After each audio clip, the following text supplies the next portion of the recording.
బట్టతలతో బాధపడుతున్నారా? ఇప్పుడు face clinic లో 20% డిస్కౌంట్ తో హెయిర్ ట్రాన్స్ప్లాంటేషన్. వెల్కమ్ టు మనం టీవీ హెల్త్. నేను మహాలక్ష్మి. ఈ రోజు మనతో పాటు కార్డియాలజిస్ట్ డాక్టర్ సందీప్ కంబంపాటి గారు ఉన్నారు. వారితో మాట్లాడదాం. నమస్తే సార్. నమస్కారం మహాలక్ష్మి గారు. సార్, అంటే బ్లాకేజెస్ అన్ని ఈ మధ్య కాలంలో ఎక్కువగా వింటున్నాము. సామాన్యులు చనిపోతే అంతగా ఎవరు పట్టించుకోరు, కానీ ఒక సెలబ్రిటీ మరణంతో ఈ బ్లాకేజెస్ అనేవి బాగా బయటకు వచ్చినాయి.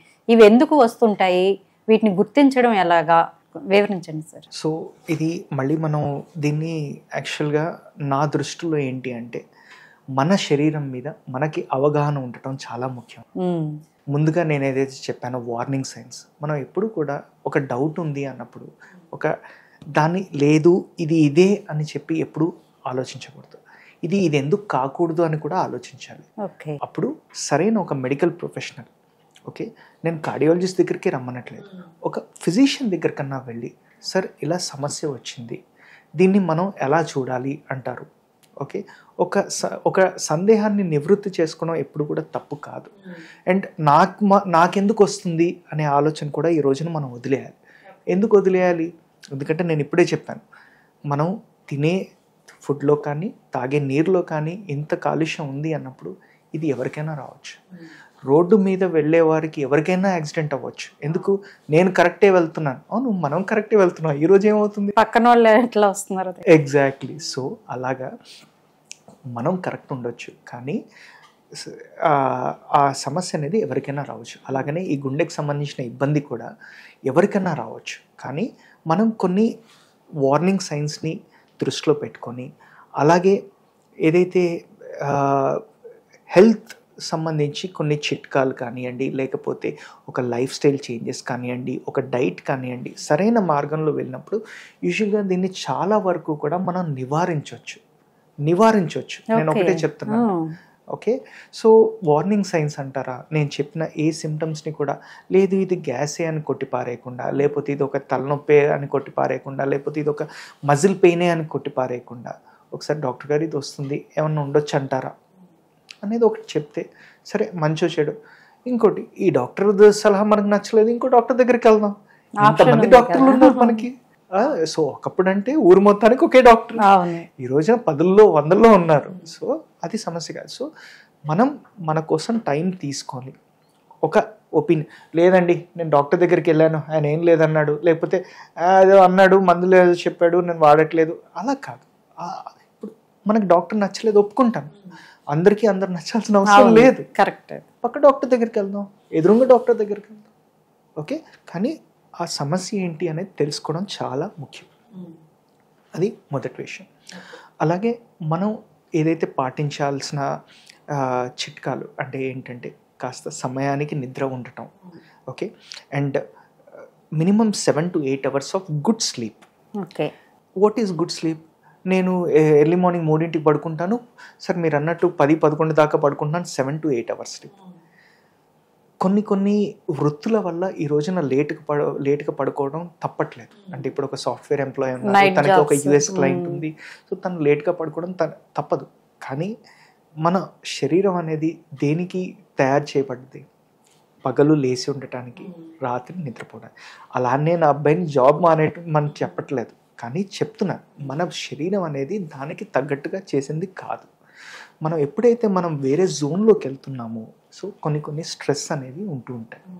సో దాన్ని మనం నలిఫై చేసుకోవడానికి అంటే ఒక యోగా చేయడం, మెడిటేషన్ చేయడం, బాడీని మళ్ళీ ఒక సాధారణ స్టేబుల్ లెవెల్కి తీసుకురావడం చాలా ముఖ్యం. ఓకే, సో వ్యాయామం అనేది కూడా చాలా ఇంపార్టెంట్ అండి. ఎందుకు అంటే ఈ రోజున మనము వ్యాయామం లేకపోవడం వల్ల, జస్ట్ సిట్టింగ్ జాబ్స్, కూర్చొని ఉండటం వల్ల కూడా శరీరం మీద చాలా స్ట్రెస్ పడుతుంది. ఒకప్పుడు ఈ నరాల ప్రాబ్లము, కీళ్ళ ప్రాబ్లం, గుండె సమస్య ఒకటే కాదు, నరాలు, కీళ్ళ ప్రాబ్లం ఈ రోజున 30-35 ఏళ్లకే వస్తుంది. అది ఒకప్పుడు 70-80 ఏళ్ల తర్వాత వచ్చే సమస్యలు మనం 30-40లోనే చూస్తున్నాం. ఎందుకు? ఇవన్నీ కూడా ఇవి. ఇంకోటి ఏంటంటే మీరు అన్న ఇంపార్టెంట్ పాయింట్, సెలబ్రిటీల్లో చూస్తాం. ఫార్చునేట్లీ అన్ఫార్చునేట్లీ మన సెలబ్రిటీస్ని ఎప్పుడు కూడా మనం భూతద్దంతో చూస్తున్నాం. ఓకే, వాళ్ళు ఏం చేశారు, ఏం తిన్నారు, ఏం తాగారు, ఏ హోటల్కి వెళ్ళారు, లేకపోతే ఏది అనేది ఖచ్చితంగా నిరంతరంగా ఇంట్రెస్టింగ్గా ఉంటుంది. కానీ వాళ్ళ పరిస్థితికి వచ్చేసరికి నిద్ర ఉంటుందా తెలియదు, స్ట్రెస్ చాలా. ఒక అంటే నాకు తెలిసినంత వరకు ఇప్పుడు మనం వార్తల్లో వినడం లేకపోతే న్యూస్ స్నిప్పెట్స్ వినటం, కానీ ఇప్పుడు ఒక సినిమా ఫెయిల్ అయింది వాళ్ళకు ఉండే స్ట్రెస్ మామూలుగా ఉండదు. ఎందుకంటే వాళ్ళు 1 సంవత్సరం 2 సంవత్సరాలు కష్టపడి ఒక సినిమా తీస్తారు. అంత కష్టపడి తీసింది ఒక రోజులో రిజల్ట్ తెలిసిపోతుంది. సో ఆ రిజల్ట్ వచ్చేంత వరకు కూడా వాళ్ళకు ఉండే స్ట్రెస్ అవన్నీ కూడా చాలా ఉంటాయి. ఎస్, వాళ్ళు జిమ్కి వెళ్తూ ఉండుంటారు, మంచి డైట్ ఫాలో అవుతూ ఉండుంటారు, కానీ స్ట్రెస్ లెవెల్ చాలా ఎక్కువ ఉంటుంది వాళ్ళకి. ఐ థింక్ నా అనుభవం ప్రకారం stress level is one of the main reason for the celebrities to happen, అంటే to encounter these heart related issues.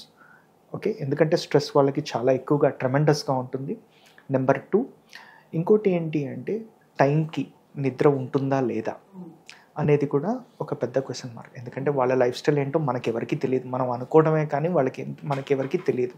So ఆ సినిమా షూటింగ్లో లేట్ అయిపోయి లేట్గా పడుకోవడం, ఇవన్నీ కూడా ఇప్పుడు అదే పొలిటీషియన్స్ ఉంటారు, ఏ టైం కంటే ఆ టైం ప్రజలు ఫోన్ చేస్తారు, సార్ నాకు ఈ సమస్య వచ్చింది, సో నిద్ర కూడా ఉండకపోవచ్చు. ఇంకా వాళ్ళ ఛాలెంజెస్ వాళ్ళకు ఉంటాయి. ఈ ఛాలెంజెస్ నుంచి అపారమైన స్ట్రెస్ అనేది ఉంటుంది. ఆ స్ట్రెస్ తాలూకు ఎఫెక్ట్సే మనం చూస్తున్నామని నా నమ్మకం. Sudden consequences. And last but not the least, not taking a proper medical advice. Sir ఈ సమస్య వస్తుంది, ఇది ఏంటి అని ఒక డాక్టర్ని అప్రోచ్, వాళ్ళ ఫోన్లలో అందరు డాక్టర్స్ నెంబర్స్ కూడా ఉంటాయి, కానీ ప్రాబ్లీ అది అనుకొని ఉండకపోవచ్చు, ఇది హార్ట్ ప్రాబ్లం అని అనుకొని ఉండకపోవచ్చు, ఇది ఏముందిలే గ్యాస్ అని వదిలేసి ఉండొచ్చు. దానివల్ల కూడా ఇలాంటి సమస్య ఏర్పడి ఉంటుందని నా అభిప్రాయం. సార్, అంటే హార్ట్లో బ్లాక్స్ ఉన్నాయని ఎలాంటి టెస్టులు చేస్తారు సార్? హార్ట్లో బ్లాక్స్ ఉన్నాయని చెప్పడానికి ఏంటంటే మనకి non invasive test, invasive test. అంటే నాన్ ఇన్వేసివ్ అంటే బయట నుంచి చూచాయగా మనకి దీని ఉండొచ్చు అనే ఒక సజెషన్ ఇచ్చే టెస్ట్ ఉంటాయి. ఇన్వేసివ్ టెస్ట్ డైరెక్ట్గా ఇది క్లియర్గా ఇది సమస్య ఉంది అని చెప్పే టెస్ట్ ఉంటాయి అన్నమాట. సో నాన్ ఇన్వేసివ్ టెస్ట్లలో కూడా ఏంటి అంటే మనకి ట్రెడ్మిల్ టెస్ట్ అని మనం వింటుంటాం. ఈ రోజున హెల్త్ ప్యాకేజెస్లో TMT టెస్ట్, ట్రెడ్మిల్ టెస్ట్ అంటుంటారు. ఆ ట్రెడ్మిల్ టెస్ట్లో కూడా మనకి చూచాయగా మనకి ఇన్ఫర్మేషన్ వచ్చే అవకాశం ఉంటుంది, ఈ బ్లాకేజెస్ ఉండొచ్చు అని చెప్పే అవకాశం ఉంటుంది. అలాగే వేరే థాలియం స్కాన్స్ అని, స్ట్రెస్ థాలియం స్కాన్స్ అని ఇవన్నీ కూడా ఉంటాయి. సో దాంట్లో ఏంటి అంటే కూడా మనకి న్యూక్లియర్ ఐసోటోప్స్ అనేవి మనకి ఇస్తారనమాట. ఒక ఇంజెక్షన్లోనే ఇస్తారు, ఇదే ఆపరేషన్ కాదు, ఏం కాదు, OPD ప్రొసీజర్. ఓకే, మనకి అవి ఇంజెక్షన్స్ అవి లోపల పంపించేసి మళ్ళీ ఇలా ట్రెడ్మిల్ మీద పరిగెత్తమంటారు.